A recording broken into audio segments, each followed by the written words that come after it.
My name's Charlie Beckham. I'm Mayor Duggan's group executive for neighborhoods, and we're here today for yet another positive good news story from our neighborhoods.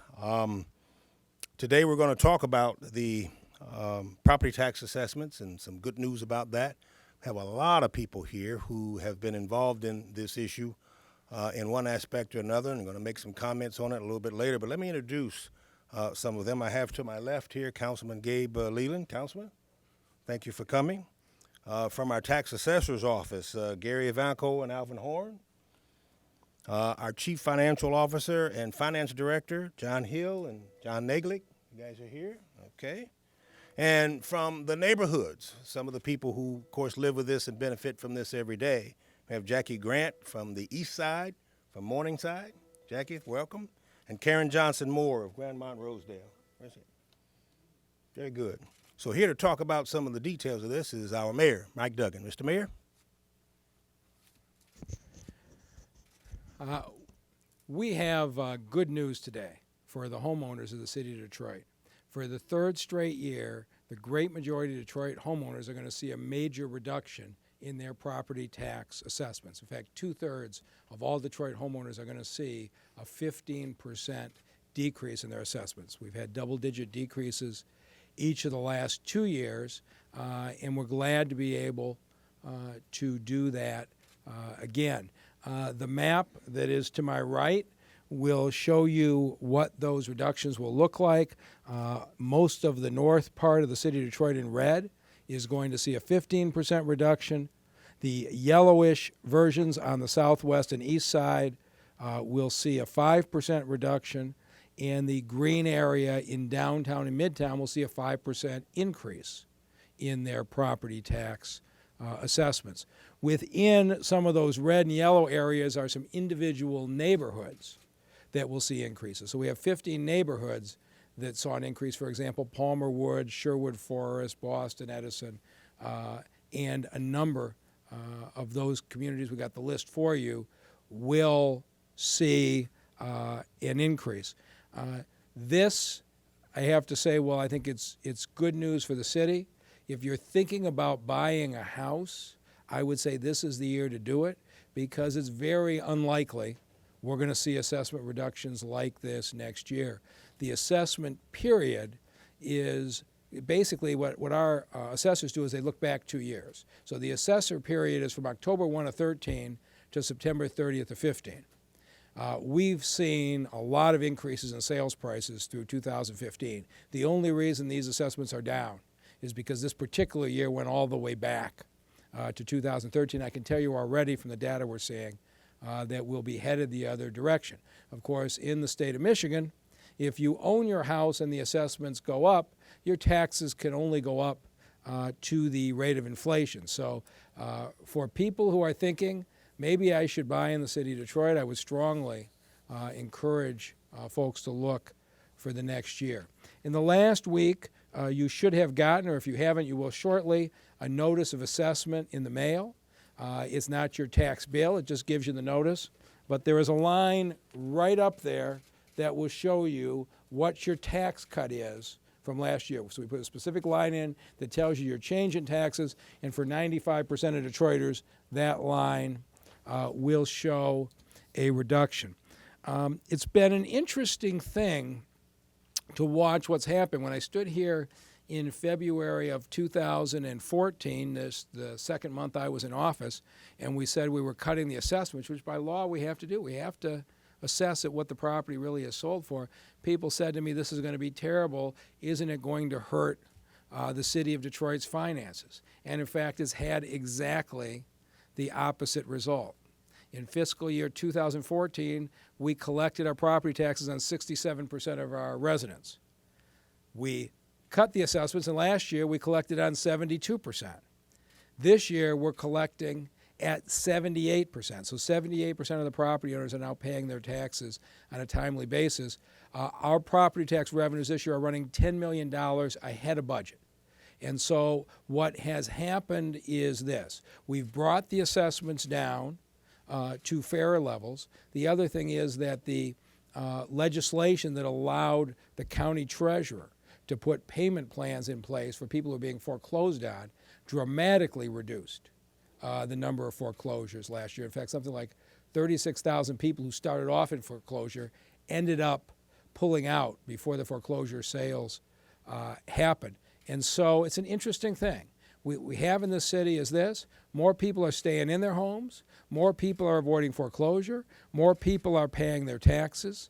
And as I said, we've seen in the last 8 or 9 months the sales prices in the city start to climb significantly. So this is a case where doing the right thing for individual homeowners has turned out to be the right thing for the finances of the city of Detroit. And so for those folks who've stayed here with us, kept their homes through a lot of tough years, this is a little bit of good news. And so people should look for the assessment in the mail. They'll see how much they've saved.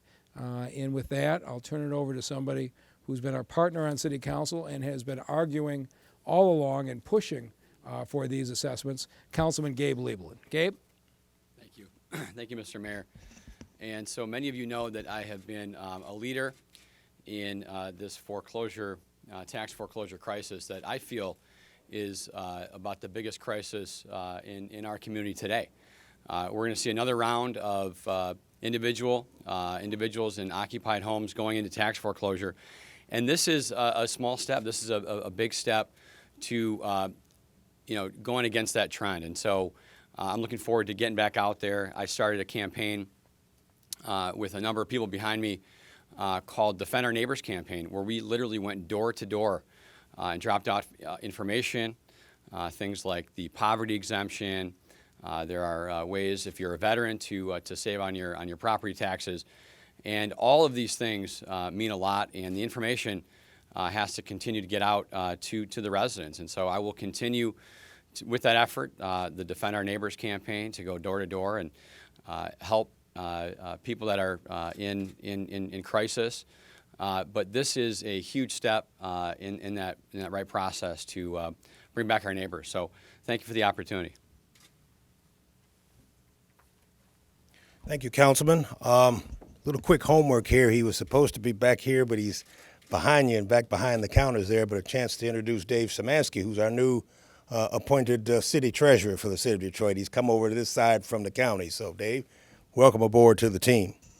Let me now introduce the chief engineer, if you will, of this whole concept, and the chief assessor for the city of Detroit, Gary Evanko, to explain the process. Gary, come on up. Good afternoon. I am the chief assessor. However, I'd like to introduce my partner on the Board of Assessors, Mr. Alvin Horn. Together, he and I constitute the Board of Assessors for the city of Detroit. In terms of the assessments, I don't know what else needs to be said other than what the mayor has already told you. And so I'm here to answer any questions that anybody might have with regard to the process. In terms of, we still got a couple more speakers. Let's finish that up. Can you talk about the reassessment process? Do you want to talk about what we're doing for next year on the reassessment? Oh, yes. I mean, keep in mind, this year, the assessment will obviously examine sales throughout the city, and so what we have here is percentage changes being applied on a neighborhood basis and on a district basis. However, the city of Detroit is well along on a citywide reappraisal in which every property in the city, every residential property in the city, will be independently reappraised by this time next year. And as we stand here next year, it will not be a matter of this neighborhood went up 10% or that one went down 10%, but rather each individual property will have its own new valuation. It will be a complete new inventory and will serve as the basis for Detroit land records going into the future. Thanks, Gary. You know, the mayor pushes us real hard for all these initiatives here in Detroit, and we've been obviously very successful with most of them, but it always helps to hear how the residents feel about how we're doing. And so we've asked a couple of our stalwart residents, one from the east side and one from far northwest side, to kind of tell it from their side of view and their story. And so we've got from Morningside, one of our nice neighborhoods on the east side, Ms. Jackie Grant. Ms. Grant, come on up. So I've been in Morningside for, oh, I'm sorry, a little bit short. So I'm from Morningside, and I've been in my neighborhood just about 30 years.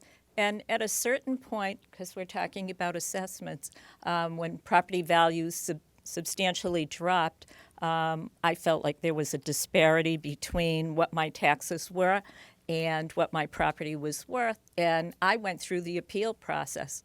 And I'm told that I was pretty successful because they were reduced. So I was pretty happy with that. And I'm very happy to hear that our property values, our assessments are going to be reduced a bit more. It really helps in a neighborhood. I think a lot of times a lot of foreclosures happen because people have a very high tax rate that they have not challenged in the past when they were able to. I guess I'm here to say that it was a successful process for me, and I'm hoping people are happy with the reduction we have. And if not, there is an appeal process in place that we as residents can go through. Thank you. Thanks, Ms. Grant. We're going to bring you back again for some more good news. From northwest side of Detroit, Karen Johnson Moore. Ms. Moore? Good afternoon. I would like to say that this is a great opportunity for us to add another layer of opportunity for our neighborhoods in an area where we have been working hard to make sure that we stabilize our neighborhoods. Our vacant property task force, the volunteers who go out and make our homes look like they're lived in when they've been vacant. These are the strategies that, we're the people that are in the trenches. This is the opportunity, again, for us to have a carrot to dangle in front of our community to say, this is a neighborhood, if you're really considering buying a house in Detroit, now it's going to be a better assessment for you. It's going to be more affordable. The taxes are going to be lower. And it's going to match more appropriately what the houses are valued at this moment in time. So I like to say if you want to move into Detroit, this is your opportunity. And in our neighborhood, we have some great, wonderful brick homes that give you the amenities and opportunity to live in neighborhoods where people care and people are actively involved in stabilizing the strategies and lifestyle in their area. Thank you. Yes, it's Karen, Karen, Johnson, Johnsson, Moore, Moore, no hyphen. Jackie, Grant, Grant. Thank you all for those comments. Any questions? Mr. Mayor? Question? Detroit has the highest property tax rates in the state. That's not true. No, it's not. Who's higher than Detroit? E-course, and there's another community that has a higher rate. But Well, one of the really high. Where does a reduction in the millage rate fit into this long-term strategy? And when might we see any sort of reduction? You're not going to see a reduction in the millage rate. And of course, most of the mills that Detroiters are paying are not city mills. They're school mills, they're county mills, it's Huron Clinton. There's a whole range of taxes. But we know the taxes are too high. You have two things that go for you on the opposite side. One is that house prices in Detroit are dramatically lower than the same house you could get in the suburbs, which I think is why we're seeing so many people come in. But second, now that we've got 3 straight years of double-digit assessment cuts, it's equivalent of getting a double-digit tax cut. And so we've approached it a different way, and we've reduced the taxes through the assessment cuts. But I don't see, I got a plan of adjustment I've got to administer for another 9 years, and it does not have baked into it any reduction in mills. It did, however, anticipate these reductions in assessments. And so we had very conservative property tax revenues built into that 10-year projection, and so far we have exceeded them at every point. You've long said that the assessments were unrealistic given what has happened since 2008 in the recession. How close are we after 3 successive years of cuts? Are we getting to an equalization or a normalization of what they really are. Yeah, I think we're there. I mean, Gary and Alvin can talk to you in detail, but I spent time with them this year showing them the sales prices in the neighborhoods versus what they came up with. And it's very clear that if you look at the last 8 or 9 months, the sales prices in this city are going like that. And of course, they were boxed in time-wise from October 13 to September 15 as their measurement. But I think you're going to see the impact next year. The beauty of what they're doing, and Gary touched on this, we have 220,000 properties in this city that have a structure on them, a residential structure they're evaluating. For the last 2 years, and complete through this year, Alvin Horn and Gary Evanko have had a whole team that have been going property by property, reassessing each individual case. Now, we're 2/3 of the way done, but by law, because of the equalization laws, we can't just put 2/3 of them out and say 2/3 of you are absolutely accurate and the other third are an estimate. So we have to have the whole thing complete. But you're going to see by next year, it's going to be 220,000 residential structures that will each be individually assessed. And while I won't know for sure for another 11 months, I think given the sales prices that we're looking at, I think we are very close to the right place right now. Given what you just said, do you at least have a metric of some type for what a median home average assessment would be in Detroit? They can give you that number. We can find it. It's out there.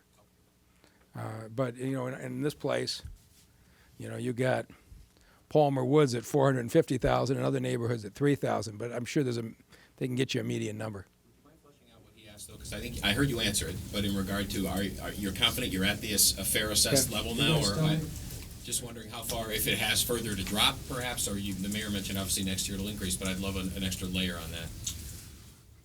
As the mayor mentioned earlier, we are seeing increases in prices.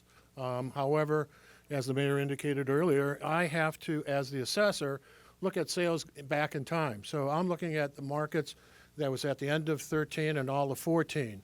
The mayor has data from the Board of Realtors from the city of Detroit that demonstrate that prices have gone up on residential properties in the city of Detroit from 2014 to 2015. And so that's more real day. As an assessor, again, I need to look at a market that was back in time. I would anticipate that next year we will see the residential class of properties as a whole increasing in total valuation.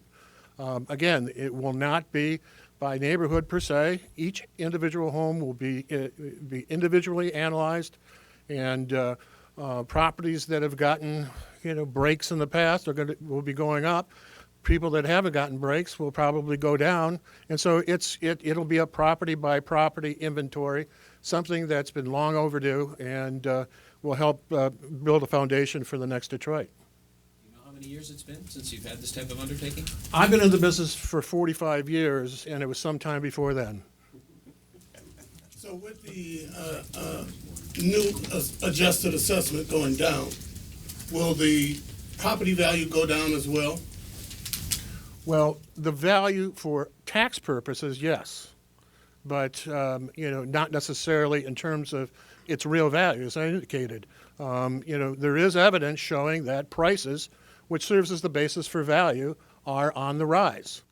Yeah, well, homeowners who wish to do upgrades, get bank loans, things of that nature, the lending institutions like to go on the assessed value versus real value. Is that right or no? I've heard that, but I think that a bank that would rely on assessments in the city of Detroit for a mortgage are ill-advised. They're typically getting appraisals. Mayor, how's this process, you've talked about mortgages in the past and the difficulty of getting mortgages. How is this process over the last several years? Two weeks. improving? 2 weeks, and we will have a solution on the mortgage issue. So, one step at a time. Yeah. But I think Speak to whether this revaluation process So- improves that change. well, it actually complicates the problem. The problem in this city is you have a whole lot of people renting houses at $600, $800, $1,000 a month with decent credit and good jobs who can't get a mortgage when they go to buy the house because the house, owner's willing to sell it for 60, you buy it for 60, and the appraisal that looks back 2 years like Gary and Alvin's does puts it at 50, and you can't get a mortgage no matter what. We're going to fix that. What's going to happen with this is when you drop the assessments 15%, you have now raised the value of the house because now people are paying less than their monthly or their annual property tax payment. So this should raise property values in Detroit, which is going to make the need for mortgages that much more critical. And I am relatively sure we're going to have the mortgage appraisal issue solved in 2 weeks. Particularly, you're going to do with the extra $10 million? We are. There are a lot of needs for services in the city. So, John, we do have needs for it, don't we? Anybody have any other questions? Yeah, Mayor, you mentioned that a lot of the mills in terms of property taxes are going to pay off schools. As you well know, much of that may be just continuing to service debt on a school district that may or may not exist any longer. So I guess as a selling point, why would any family, especially with children, want to take up this offer? Well, on Thursday, I'll be testifying before the Senate Education Committee, and we're going to see if we can't get a bill through. But there's no doubt that what's happening in this city is that it is largely either individuals without children or individuals with very young children who aren't school age, or in some cases families who are sending their children to private schools that are constituting most of the groups moving back to the city. We're not ultimately going to succeed as a city until people have confidence in the public schools, and we're not there right now. I didn't intend to get into the schools issue when I started in this job, but there's no way around it, so I'm into it now. Anything else? Thank you all very much for coming.